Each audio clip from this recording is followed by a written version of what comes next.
Scandale dans le milieu des matières premières. Le géant des matières premières tourne la page d'une série de litiges avec les autorités américaines, britanniques et brésiliennes, dont certains remontent à une dizaine d'années. Aux États-Unis, le groupe, qui opère dans les mines et le négoce de pétrole, a plaidé coupable pour corruption et manipulation de marché.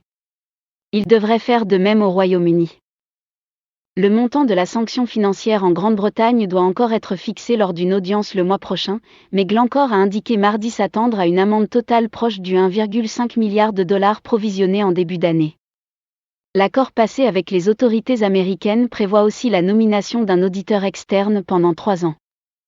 Selon les résultats de l'enquête américaine, Glencore n'hésitait pas à verser quelques millions à des agents locaux ou à des intermédiaires pour sécuriser son accès à du pétrole.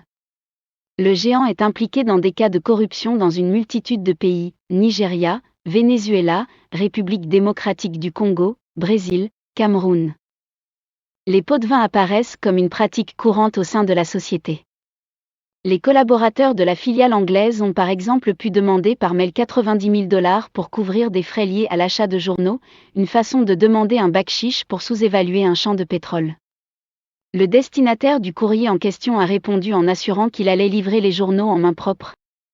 Les négociants de Glencore ont aussi utilisé leur influence auprès des journalistes de Platts, le principal fournisseur d'indices sur les matières premières, pour orienter les cours du carburant à la hausse ou à la baisse au port de Los Angeles. En octobre 2014, un collaborateur de Glencore demande à un autre de s'assurer de faire baisser les prix sur le marché du soudage, le carburant des bateaux.